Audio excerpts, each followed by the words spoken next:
How is life treating you right now? Describe the season of life you're in right now. Man, well, I mean, this season of life has been it's been a beautiful season for me. Like my daughter is due in 6 weeks. It's my first child. I'm super excited. I'm nervous, and I'm prepared to be unprepared. Right, and so like I think this season has just taught me patience. You know, it's taught me that what's for me is for me, and I just have to have the just the patience to wait for God to move on it, and not try to play God in a way and try to rush my life and rush things, but just let the presence of God just reign over my life. And so I think with my daughter being right around the corner, that's just like amplified my patience, because it used to feel so fast, like the months were shooting by, and these last 2 months have been so slow. So I don't think that's coincidence. I think it's the Lord like just kind of giving me peace in this season and ease, that everything's under control, and he has my best interests at mind. And that's good. You said something stood out to me. You said preparing to be unprepared. Kind of dive more into that, like just from that mindset. Yeah, I think it would be unfair to all the great parents out there for me to almost have like this cockiness, like I just got it all figured out. Like I don't have it figured out, and I'm okay to admit that I don't have it figured out. I'm okay that I'm gonna wake up in the middle of the night and I'm not gonna feel like changing that pamper. But I'm gonna change it though. It's like I'm somebody that I need like a clean 8-9 hours of sleep. And every time I say that, like somebody's like, man, I've been getting 6 for the last 40 years. And I'm like, I don't see how. And they're like, that 9 hours of sleep gonna have to wither away when this child comes. And so just being prepared for even if I'm raising my daughter away, and I think about what if there comes a time where she steers off that path that we walked her down, and it's like just what that could possibly look like, and just being prepared to say, Lord, I don't have it, but I need you to come in and I need you to make it about you, and so you can fix the situation. So when I say prepare to be unprepared, it's like prepare for me to get out the way and to let the Lord, reign in what he's going to do. So, yeah. Man, that's good. I mean, how has it been? How are you feeling about being a girl dad? Actually, we did a gender reveal in like northwest Florida, and people were asking me for weeks, like, man, what do you think it is? What do you think it is? And deep down, I felt like it was a girl, because I used to have this vision as a kid that I had a little girl like run up to me, and then a boy like a year or two apart from her ran after her. Gotcha. I used to always have this vision. I told my wife about that vision, but I didn't want to tell people, because I wasn't trying to be prophesied. I was like, because then if it's wrong, I was prophet lying. Prophet lying is crazy. Right. So because of that, I when we did the gender reveal and it was a girl, like I had like pink flowers behind my back. I didn't know they were pink though, so our eyes were closed, and my wife's sister, she ripped like a trash bag off of them, and they got the first reaction. My mom, her parents, etc. And when I pulled them from around my back and I seen it was pink, and I almost started weeping immediately, because I don't know. I think that it more so felt like the Lord trusts me to be a gentle father and raise this young lady. I think it's the misconception with like fathers and sons is that you got to be super hard nosed on your sons and super gentle with your daughters. And for me, I feel like that was the Lord showing me that he trusts me. He trusts me to be a man that she can look for in this world when she gets older. And so that was the most honoring part of all of it. And I shared that a little boy came running behind us. So if my second kid is a daughter, clip this and cut it. We're going to check that prophecy in about a couple of years, bro. If not, we're going to pull that prophet card right up out your, whatever you got, wherever you got to store. But talk about that. You said something about the Lord trusting you. How does that feel? Like being reminded of that, like the Lord trusting you with something that you felt like he's calling you to, man. Talk about the power of that moment, man, in general. Yeah, I think the trust in the Lord is it just I used to struggle with feeling like God didn't trust me. Like God didn't trust me to be successful because of who I might be. God didn't trust me to be financially free because of how I might missteward those things. And so I struggled with knowing if God trusted me to have the things that I really wanted or desired in my life. And so I think now in this season that I'm in right now, I'm just seeing the Lord kind of hold my hand through it all and almost like how a father will hold his son's hand and walk him through the play if he keeps missing the play or he keeps dropping the ball. Right. And he'll walk him through it. And that's how I feel. And I think to be in that place, it's just been a special experience. And it's been a weighty experience. Like, it's not something that has come easy. Right. And like one story I used to struggle with in the Bible was Job's story. Because like, I was just like, dang, God, like, why you got to lose all this? Crazy on you. Yeah, you know, it's like, why you got to lose all this? And one of my mentors told me, he said he did that to Job because he knew he could trust Job to never fold on his faith. And it's like, imagine being someone that God trusts that much, where he's like, okay, Lucifer, do what you're going to do, because that one ain't going to fold. This one ain't going to fold. This one is really rooted in what I've called him to be. And it doesn't matter what you do, he's going to stand firm in it.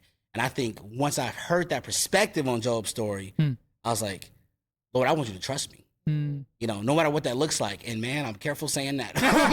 Listen, that's the dangerous prayers, boy. I'm trying to be careful saying that, but the storm just start popping up on you, dog. Yeah. So everything. So that's good. That's good. I know there's been a lot of shifts happening for you, just music wise. Correct me if I'm wrong. Just got signed to Capitol. I did. Yes. Yes. Congratulations with that. What has that shift been like? That season of being accepted into the family, so on and so forth. Talk about that. Yeah, man, it's been really welcoming. Like, it was a pretty long process. I had never really walked through that process, so you know, I didn't know that it takes several months to like move forward with everything. And then when things get to rolling, it's like it's much more strategic than I could have ever thought. You know, it's like, hey, we got to move really calculated. And what it's done for me is that it's given me a deeper desire to care about my art that I'm putting out. So like I sent a song in so I released a song with the label, and then I sent in the next song. And when I sent it in, I just felt like this ain't the one. Like, and I think that came from, now I'm holding myself to this level of excellence. And I remember when I think it was you and Dre or you and Biz, but y'all were doing like the reviews on live or something like that. And I remember you said that people think y'all are harsh, but you should hear the way we critique Cray and Few and all of them, because we're trying to call them to be the best version of themselves. And it's like, it's put me in a place where I'm driving to be the best version of myself. And if I don't feel comfortable sending a rough draft, it ain't the one. Whoa. Like, it's just because I've sent rough drafts before, and I'm like, without a thought, like, oh, what you working on? This. And then I sent one, and I was like, I did not want to send that. And that told me everything I need to know. Like, yo, this is not the one. And so for me, that process has been it's been beautiful. And Capitol is a very polite team. You know, they have my best interests at heart. So I'm grateful to be with them and just to explore what this is. I'm so early into everything. Yeah. Sure. Yeah. You know, I signed in April. Oh yeah. You know, so like I'm so early into everything. But I think the thing that has most stuck out for me is that just the quality of what I want to put out is so much higher than what I think I would have ever pushed myself to. You know, but that team has helped me. You know. Yeah. Talk about. I want to camp out there a little bit. That's cool. Talk about how you feeling like you were wanted to raise the quality, and did you get like a feedback once you sent the second one, like of like, man, what else you got, or was it like, did you like, how did that process go? And no, so funny enough, I deaded it before they could even respond. Like, I sent it and I was like, yo, I ain't gonna lie, this ain't the one. I was like, yo, I ain't gonna lie, this is not the one. Because it don't feel comfortable. Yeah. And I think that what's helped me is I try to not keep yes men around me. Yeah. As far as my like creative circle. Sure. Like, I need you to tell me flat out if it's trash. Or I need you to tell me like, hey, you right there, but the pre-hook, it's not driving it home. Or it's like, your tone is flat and you're not giving it to me, you know?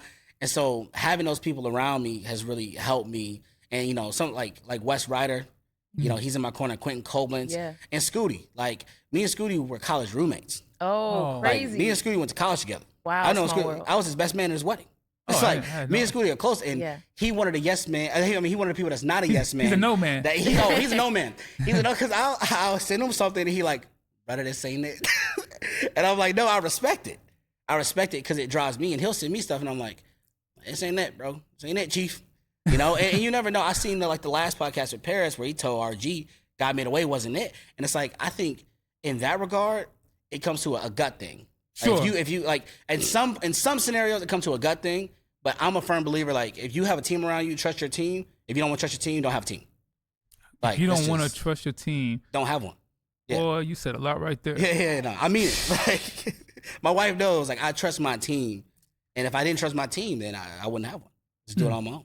And I saw you said something about, which I thought was really key when you got signed, was that you wanted to, you kind of had to wrestle with yourself of just where you wanted your career to go. And then when you you kind of did like a surrender to God about like where you wanted your career to go, so on and so forth.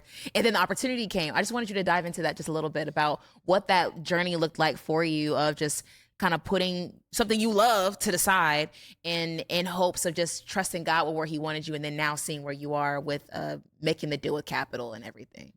Yeah. I mean, I fell into a season, right, where I started to just lose my identity altogether. You know, I started to lose, you know, why I was even making music, what I was doing it for. It's like, man, if it's not doing what I think it should be doing, should I be doing it? I think that's just a lie from the enemy. You know, it's simple and plain. And I think what shifted for me is I had a talk with some of my close friends and my wife, and I was like, I want to make music that is vertical to God, right? And so I thought about how Craig has done that, and Hobie does it, you know, and Social Club has done it, and like these other artists have done it to where like these songs aren't about, you know, like some songs are good to be just about what Christians experience, right? The Christian experience, Christian lifestyle, what you do, how you do whatever. But for me, I just want to say, you know, Lord, I want to challenge myself to, you know, make music that is to you, not just about you for people to have, but to you so that when people sing it, whether they know or not, they're in a form of worship while doing it. That's great. And so when I shifted from that, I felt like, man, I almost felt like the Lord blessed it because I was like, Lord, I don't want to just make Christian music just because I'm Christian. I want to make music that is worship unto you. And it's like, I can't make it up, I guess. No, that's so dope, man. Just kind of knowing, I think there's room for both, but I think knowing what you find the most peace in as an artist is helpful so that you don't get too swayed by what's going on to the left or to the right and kind of staying head up with the music that you're making. I think that's really purposeful, man. Talk about young DEON. Like, what was your life like growing up as a child? How did you get into music? How did you find the Lord? Give us the whole like backstory, man. I want to have the listeners kind of dive into that. Yeah. So originally I was born in Detroit, Michigan. Okay. Right, but I primarily grew up in Gwinnett County. Okay. And so my mom, she felt it was best for us to move down to Georgia. Detroit is a tough city. It's a rough city. And I tell her all the time I'm grateful for her making that move down because it gave us a better life in a different reality than what we would have grown up in. When it comes to my relationship with Christ early on, we started going to church heavily when I was around 9 years old. In Atlanta? Or in Gwinnett specifically? Yeah, Gwinnett County. In Gwinnett County, in Lawrenceville. Lawrenceville. Oh, yeah. You really north side, bro. Yeah, in Lawrenceville. In Lawrenceville. So we started going to church real seriously. You know, through that time, you know, I don't know, I just felt different. You know, I felt like I was naturally just taking it more serious than a lot of other youth would. Right. Like we went on a trip and I remember, I don't even know why I did this. I just opened the Bible, laid it on my bed. We were going to Myrtle Beach for like a Thanksgiving trip, which is crazy going to the beach in the fall. but yeah. Water be cold, bro. What you... Yeah. No. But so I just opened the Bible and I remember this. I opened it and I just laid it on my bed. I don't know what scripture I flipped to. I just opened it. I don't even know what I was doing, and I was so young. But I think I just thought something would happen. Like God's gonna do something. I just opened the Bible, put it on my bed. Like I don't know what this means. Like I'm a kid, but something just prompted me to do that, and I still don't know why I did that. But I don't think it was for no reason, right? And so when we were growing up in church, my mom is an ordained minister. She was leader, actually. She was over the dance ministry. So like the praise dance, I mimed in the church. Oh, you was I the mimed in the church, yes. Oh, I had the white face paint and the gloves, and I was on that mug. make me over again. You know, Y'all be going crazy with that. Pull up the clips, y'all. I know. my mom got the clips. Don't follow my mom on Facebook. I know your last name now, so we're gonna look up. Oh my goodness! Luckily, her last name is not my last name. So good luck. We gonna find. We gonna find it. We gotta find it. We gotta find it. Yeah, but I grew up dancing in the church, and through that, we were up at the church a lot. And since my mom is a minister, we was there, and I'm talking about this is black church. Mm-hmm. So we there at 6:30 in the morning. Mm-hmm. We go home. We don't go home. We go to Golden Corral at 2:30. Golden Corral. We go to Golden Corral at 2:30. We chill for a couple hours. We come back for second service at 6. And on Fridays is a revival. So I mean, it's a coin toss if you can go to that football game or you go to a revival. Man, and I look back on it now and I'm just grateful. I'm grateful that my mom cared enough about me to make sure I was in that place. Like I think it's okay as a parent to give your kids choice on some things, but for me personally, I'm glad my mom wasn't giving me a choice. Yeah. Like, hey, you want to come to church today or not? It's like, no, hey, get dressed, we're going to church. And I appreciate it now. And I'm like, okay, I see what you were doing. Like you were caring about my eternity when I didn't understand what eternity was. So my walk with Christ, man, I really give it to my mom. And I tell her all the time, like, had she not been in our corner fighting for our lives, we would have lost the battle. So. And you mentioned your mother a lot. I don't know if it's too personal. Was there a dad around at the time? Or talk about that part. Yeah. So my dad is in my life. My dad lives in Detroit still. Okay. So most of my family's still in Detroit. Gotcha. Only my mom's an identical twin. So they glued to the hip. They both in Georgia. Right? Okay. So they go to the hip, and so it's really just them, my 2 sisters, and then a few cousins. Okay. But most of my cousins, aunts, uncles, they're all in Detroit still. So my dad, he tried to be as active as he could. Yeah. And I appreciate him. Detroit is just where it was just his home. It's where he set up home base. For sure. But he traveled down to Georgia a bunch. We would go to Detroit every summer, like right when school let out. Mom was like, "Y'all gotta go. Y'all gotta get out of this house." Our flight was on the schedule for like the day after we got out of school. She had them tickets ready, bro. Pre-order, bro. 2 months in advance. Y'all was flying Value Jet over Jet Blue. No, man. Funny enough, we was on a buddy pass. My mom had to hook up. Bro, y'all was flying clean. We was flying for free. Oh man. So it's pretty much like if somebody missed their flight, you on his waiting list to get on. Yeah. Man, we was flying that buddy pass every year. And I was like, hey mom, look, my mom know how to budget, I'll tell you that. Yeah. She got friends in all different businesses. So when you were in those church services as a young kid, you said the Lord was doing something in your heart. Was there a moment ever, like I feel like faith, Christianity, and like middle school era, it's just an interesting mix. You get to high school era, it's even more complicated. Was there a moment where you were like, man, I don't know about this life? Like, talk about that experience as a young man, being in church and not knowing about the Christian walk. Yeah, no, man. There was a time. Okay, go no. Like, bro, there was a time. So, what my mom said. So my mom was baptized while I was in her stomach. Oh. So she kind of sees that as like I was like a little more covered, like than the regular person. I don't know if that's true. Nah, you was in the room, but in the water. Yeah, but she just feels like her transformation did something to me. When I was in her stomach. And so like there was a time when I was 17 and like 2017 was super, super rough. My grandfather passed away. My grandfather got hit by a car crossing the street. So he was healthy. He was a black belt in like 5 different things. Like he was the grandpa that like you see him coming, bro. It's like, yo, move, bro. That's DEON Papa. Like don't bother him. Like he was a nice guy, but if he felt any sense of danger, he was not playing. He had nunchucks in his back pocket. Oh, he wasn't playing. Papa was he was like that, right? So that year was really rough, and man, I've never ever shared this publicly, right? But it was rough because I played basketball in high school, and coach was just killing us. Like we at Stone Mountain, sprinting up the mountain, like getting timed. Coach like, if you ain't under this time, you doing it again. So we just beat, and we got 5 a.m. practice before school. We got practice after school. Then we got cardio after practice. So I was just beat, and my grandpa's birthday is in January, and I didn't go to his birthday gathering because I was so tired. And the next month, he passed away. That was weighing on me so heavy because I'm like, I didn't get a chance to see my grandfather's last birthday because I was tired. That's why I can't, like, that's why I'm in a place now in my life where being tired for me can't be an excuse. That's just for me, though. You know, I'm not mad at anyone that says they're tired. You tired, Yeah. right? But, like, for me, that just can't be the excuse, because I feel like, you know, you could blink and you could miss it.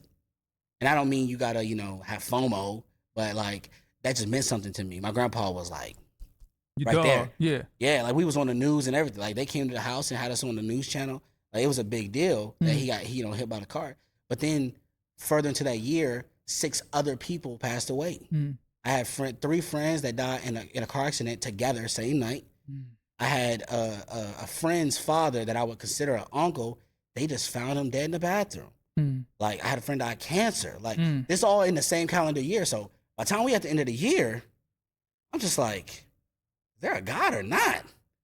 Like, this is ridiculous. And I'm working at UPS while going to high school. So I'm in there, like, just mad. And I remember I had my headphones on and I would play that little Suicide Hotline song by Logic. Right? Yeah. Like, you know, but I was, like, saying it over myself. Like, you know, the part is like, I just want to die today. I was saying that so much. And it's like one day I just woke up like, bro, you saying this over yourself and you need to chill. And so one of my mentors, his name is Vance Smith. He's the young adult pastor at Victory. Yes, yeah. Yeah, Vance was my mentor all through high school. And it's like, he had just texted me one day and said, man, like, let's go to Waffle House.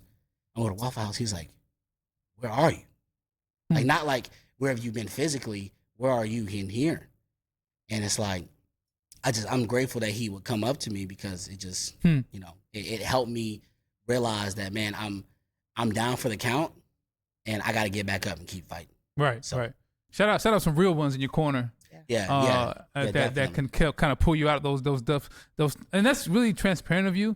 Because I mean, on one end, I'm hearing your story. I'm like, yo, church kid, mom's a minister, in church every Sunday, every Friday, and very much a very Christian walk. And I think it's good for people to see the humanity in your walk of being like, man, it's 2017. I'm in high school and I don't even know what this God we on. Like, what's this about? I think I think in his infinite wisdom and sovereign nature, he just allows for suffering, and it don't feel good. It doesn't feel good. No, it doesn't. But I wonder if you would be the same DEON had you not went through those experiences today. You know what I'm saying? Yeah. Definitely not. Yeah. Definitely. When it comes to music, how did that kind of come back into your life? Like, when you were kind of dealing with grieving and even, like, you know, dealing with those thoughts, did music come in as a safe space, or did it come after the fact? Like, talk about the role music kind of had during that time. Yeah. So, I mean, I always been like this musical kid. I always been singing karaoke, and I was in choir and all these other things. And I actually didn't start writing and recording until about 18. So that following year, and I think I just needed a way to express it all. And literally Scooty, like, he was making music already at the time. And it's like, I just heard kind of what he was doing, and we was friends. I was like, man, like, I want to do this. And man, I kid you not, I'm not just saying this because we at Reach. I kid you not, like, Trip Lee, and I told him this, he probably don't even remember this. I told him this years ago at AC3 2019. I told him to his face, I was like, I'm not trying to waste your time. I'm not trying to be like fangirl, you know all that. It's like, brother, you saved my life. Like, in that season, I was listening. I'm listening to old Trip like his new Trip. And I'm just like, whoa. So it wasn't even like what I could express on paper. It's like Sweet Victory. I mean, everybody love it. I know, right? It's like the cliche, like, yo, that's one of the best songs ever. No, Rise is a classic. Rise is for sure. A classic. But, you know, I'm listening to Take Me There with Jimmy Needham. Them is old records, and I'm like, they speaking to me like they know. I'm showing my friends on the basketball team, like, yo, ain't this hot, bro? This lit, ain't it? You know?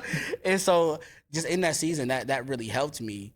And then he dropped that mixtape, and Billion Years was on it. And I remember being in the weight room during weight training and just start crying listening to that. Wow. Like, I spun the tape because I saw it drop, and I heard that in my ears, and I just was like, you know what I'm saying? Yeah. Like, a billion years ahead, this world could be nothing. And I'm just like sitting here just stuck. It's like, DEON, get back up. And so that's that just spoke to me. So it wasn't even what I could put onto paper. It was, music that influenced me. That's so dope, man, that you was able to, like, it seemed like your love for music came as a way to process the pain you were dealing with. And did you know at that time it would be a career, or was it more like therapeutic and spirit led? You know what I'm saying? When did it turn into actual commerce and like making a career out of it? I would say in 2020, I started to feel like I could really do it. Okay. I started to feel like I could do this. Well, what was the moment that made you feel like that? So funny enough, I've been in like a bunch of music videos, and people don't even know this. I met you at Aaron's. There for me. Yeah, I've been in Aaron's, KB's, Cannon's. Like I was in RG's first video at Reach. I was in Westside. Oh wow! So it's like you like the most like where's DEON? Yeah, so I've been in all these music videos and just kind of been around it, and I think just being around the music space and being able to see how possible it is if I just apply myself. I think being prayed up and everything, 100%. Being Christian, 100%. Get better at your craft. It's like, and when I saw it, because I remember RG when he had 4,000 monthly listeners.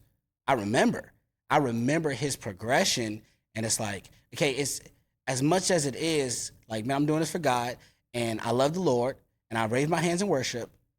I got to put my best foot forward in what I'm doing. And when I saw like, man, if you work hard, you actually care about what you're putting out, you can make it.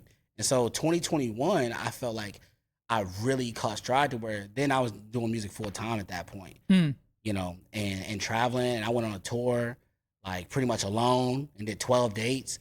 And it was just a beautiful experience. And I met so many new people and new faces. So that really helped me out. It's phenomenal. Man, listen, when we come back, there's so many other parts of your life to, I guess, even to today's point. I'm not gonna lie, I had my CHH video days back in the day. I was popping up in all music videos. Like I was telling Ace and DEON off air, like Weatherman, AHA did that video and a couple other videos back then. But also I realized, I don't know, I'm mad observant. So that's the only reason why I'm asking this question. But you seem like someone who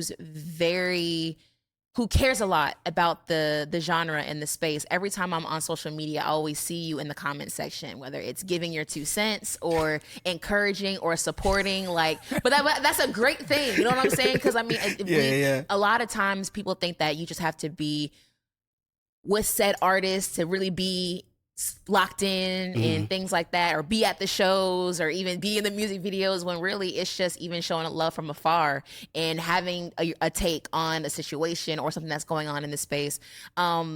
Just talk about how you've been involved, like your involvement and how you like to support and be there for not even just like, you have friends like Scooty and other artists who are plugged in, but even just the genre as a whole. Yeah, I think that I am a serial commenter. I've had to pull back. Like, not so much with the CHH, but I just comment, period. And I've typed up paragraphs on something I've seen online. I'm like, this is a waste of time. I'm taking it off. But as far as CHH goes, I think that I just love the space. Like, I love that people choose to express their love for Christ through music. I think it's super dope. And I think that if I can just add to their algorithm to possibly help them reach more people, like it takes 2 seconds of my time. Like, it takes no time, really. And just even just like when someone drops an album, most of the time I'll just put it on my story, and most of the time I don't even tag them. I just put it up there because I don't need you to repost it. Like, I'm not trying to get the repost. I don't care about that. I just want to share the music with people so they can know, that there's music out there that can feed your soul and not feed the things that God calls bad, that's going on in your life. So for me, I try to stay connected because I'm the type of person you got to tell me no. You got to tell me no, because I'm gonna keep coming. If you leave gray area, I can sense that. Listen, I'm that person. Like, if you say, "Oh yeah, bro, let's work, man," yeah, man, let me finish the album. Oh, trust me, when you finish the album, I'm coming back. I'm spinning the block when you're done with the album. Right. You know what I'm saying? And it's like, and it's not like, I'm trying to annoy anybody, right? But it's more so of, I believe in the scripture that says, you don't have because you don't ask. And, you know, if it's a situation going on or something like that to where things have to be on a pause or anything like that, I'm totally cool with that. But if it's a no, I would respect your no. But I need no. You know, and I seen it was an artist that worked with Chris Brown, and he said something similar. He's like, how you get a record with Chris Brown? He's like, you gotta tell me no. He's like, I've been writing for Chris Brown for years, and I try to pitch him records. He's like, oh, you're just not big enough, bro. Like, I don't want to make your career on this record. Like, I want you to get a little bigger so it don't feel like I made your career with this song. And he was like, look, he was never saying no. He was saying, oh, well, we gotta do this, then we gotta do this, then we gotta do this. And it's like, you know, like I have my next record is with KB. And it's like, look, there was no involved, so I just kept knocking. And it's like, you know, I ain't saying don't be DMing KB annoying them. Don't be doing. I ain't saying that, but yeah. You seem like pretty persistent. How have you responded like when it was like no's? Did you like, especially being an artist who's supporting everybody else? Have there been times where it was like, man, bro just didn't, bro? It was like a flat out no. Like, how did that feel? If those moments ever came? Yeah, I mean, I think like a lot of people that come into the Christian rap space, a lot of us, I don't want to say all of us, but a lot of us have this preconceived idea that because we're Christian, that we have to work with each other. And I kind of felt the same in the very beginning stages. Like, oh man, like man, we believers, bro. Like, work with me, bro. But then over time, I think it's just maturity, really. Like I just grew out of it, and it's like they don't owe me anything. Right? They don't owe me a response, a comment, a collab, a feature. They don't owe it to me. And not only that, but if it's the Lord's will, it will come to me. And let's talk about it. Yeah, and that's all. That's really all I can say about it. Is if it's the Lord's will, it'll come. What is the mindset that you think drives Christian hip hop artists, especially early on, to have this expectation that because we have a common faith, then we have there's a common expectation that we're gonna like collab together. What is it about this space that puts that perception on people's, especially younger artists' mind or newer artists? I think, and I'm not saying this is a bad thing, but I think it's church culture. Okay. Because if you go to a church and you see a small group you like, you can get in it. You know what I'm saying? You go to church, you see a conference that you like, you can get in it. You know, you can sign up for it, you can do this. You see a place that you want to serve, you can do it. Like anybody like, you know, giving you the hand. Like, no, you can't serve God's kingdom. So like, I think because we're built into that culture of our faith, it's like when you come into Christian rap, you low key take the fact that this is music out and you just see it as, oh, this is like another Christian thing. So if I want to be a part of it, I can just jump in and it should be that easy. It's like, this is not the church though. It's like, yeah, the church, yeah, you can get in a small group, you can get into these different type of things and different type of serving opportunities. But when it comes to music, I think the biggest thing is relationship. Yeah. Like, I think the best music is made when two people have an idea together or have a relationship or some sort of, you know, pre-relationship that can drive organic chemistry between the two. That's great. Yeah, I want to speak into that only because I literally was talking to someone about this yesterday, about how you said something about maturing with being in the genre. And I think maturing is realizing that it's not about music, and it's not, I mean, it is about music, but the fact that it's not about trying to put on and be featured, right, and have this interview and be followed by this person. Like, it's about community. Like, we are here, like that. This is, I feel like that's an added plus, but it's about us being able to build genuine relationships with each other. Yeah. Not genuine. So like, if you meet dude and like y'all, like, you know how you can, like, you meet somebody and it's kind of like, oh, you don't feel a genuine connection with them. Okay, well, on to the next one. Don't try to be with that person or get to know them just because of who they are or what you feel like they can do. But it's really about us just being genuinely connected to one another, finding those genuine relationships. What has that been like for you, building those genuine relationships within the spaces you've been plugged in? Man, I think I just seen, like, let me not say a lot. I've seen some people in the space that do that, like, want to be in the room to potentially get something from someone or to get this, that, or the third. And I think for me and my personality, it's like, it's okay with me if we never work together. Like, it's okay with me because at the end of the day, like, it's not about, I think people don't realize that there's pride in that.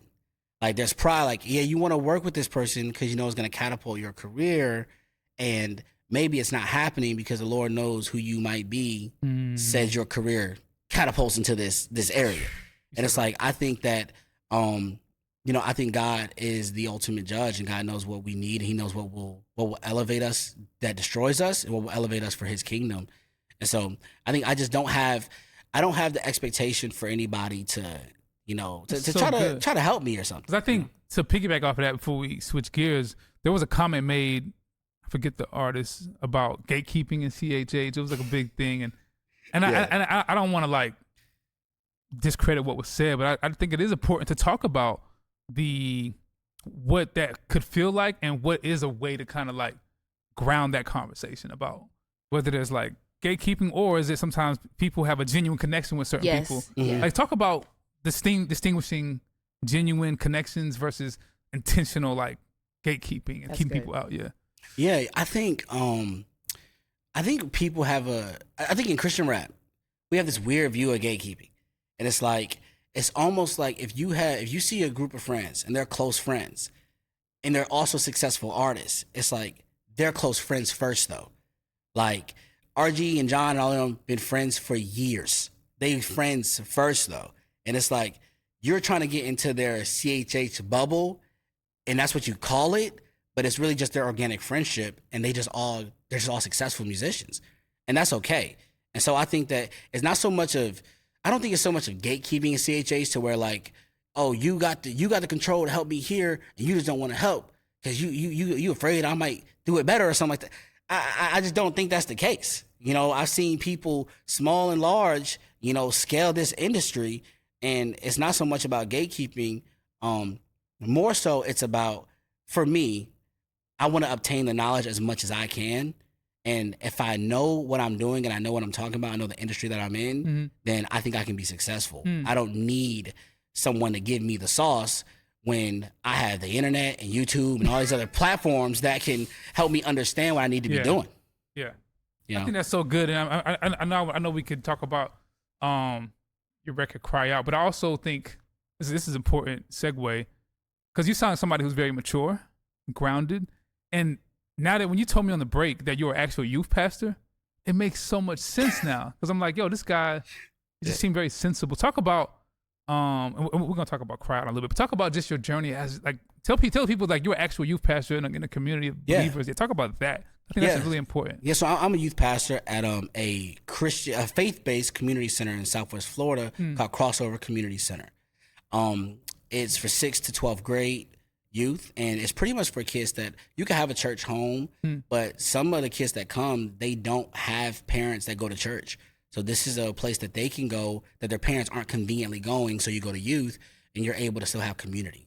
And so in this season of life where I've been able to step into being a youth pastor, it's just elevated my study time with the Lord.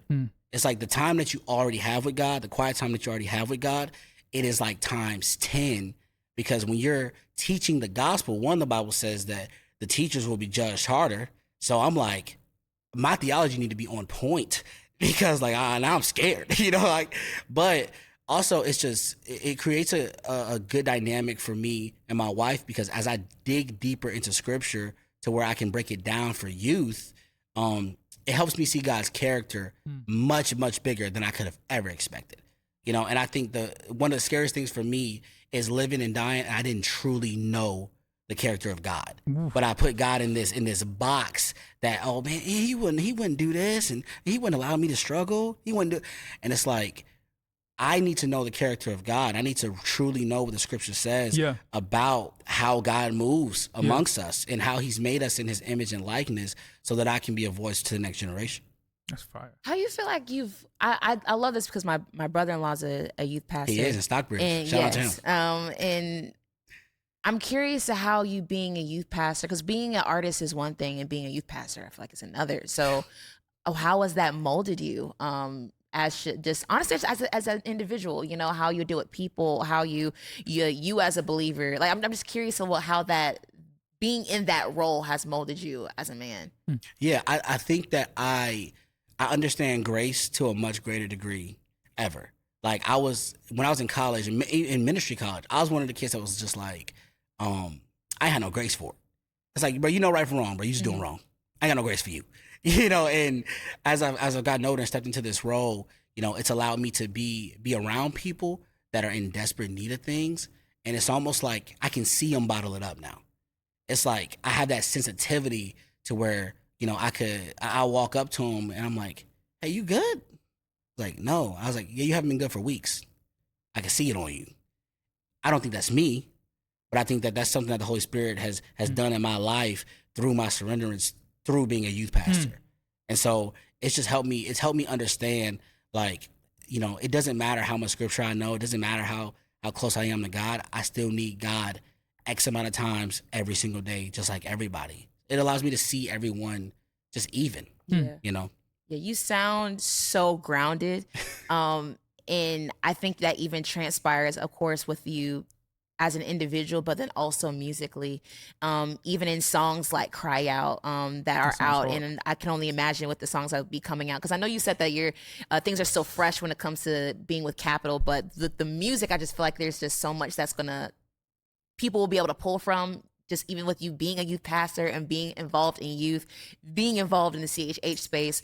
When people hear your music, when they hear songs like Cry Out and all the things that you have coming up, what is it that you want for them to grasp the most when they hear that your music as a whole? Yeah. What I want them to hear, I think a common thing for me is just the dire need to be in relationship with God.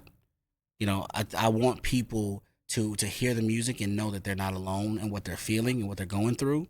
And not only that they're not alone, but, you know, there's a real God that knows our real problems. And I put it like this: we are the creation, and then when we're broken and in need of a fix, we don't think to go to the creator. And it's like, if you have a Ford and only Ford makes this part and it's messed up, you got to go to who created that thing in order to get the proper fix that you need. And I think we go to so many different things, and sometimes it could be innocent. We go to our moms and our dads and our sisters and brothers. And I want people to know that the best decision you can make for your life is to go to God in everything that you face, everything that you do. And so if they hear my music, that's what I want them to experience. That just can't be said enough. Yeah. Just if people don't hear anything else on this show and this amazing platform that we have, is that God is our only hope, y'all. Yeah. No matter what could happen, no matter your successes, your failures, your ups, your downs, your music, your this, your that, your family, God is our only hope. And I pray that everybody, especially the CHH community specifically, just behold that, to know that God is our only hope. He's our refuge. He's our validation. He's our affirmation. He's everything. And we can place our faith and our trust and our sorrows and pains in that. I just pray that, you know, it will just give us a fresh new eyes for life and ministry and music. So yeah, it was really good having you here, man. Anything else you want to say, man, for the people before we dip out, man? To my wife, I love you. There you go. Brownie points. To Abigail Richardson, I love you. I love that. And my daughter, Eliana Richardson, due November 3rd. Who knows when she comes, though? She could come November 1st. Yeah. Man, listen. Who knows, you never know these days. You know, right? The last little bit of it. Give everyone your social media so they can be able to keep up with you. Yes. So my social media is the same across the board. It is at Way of DEON.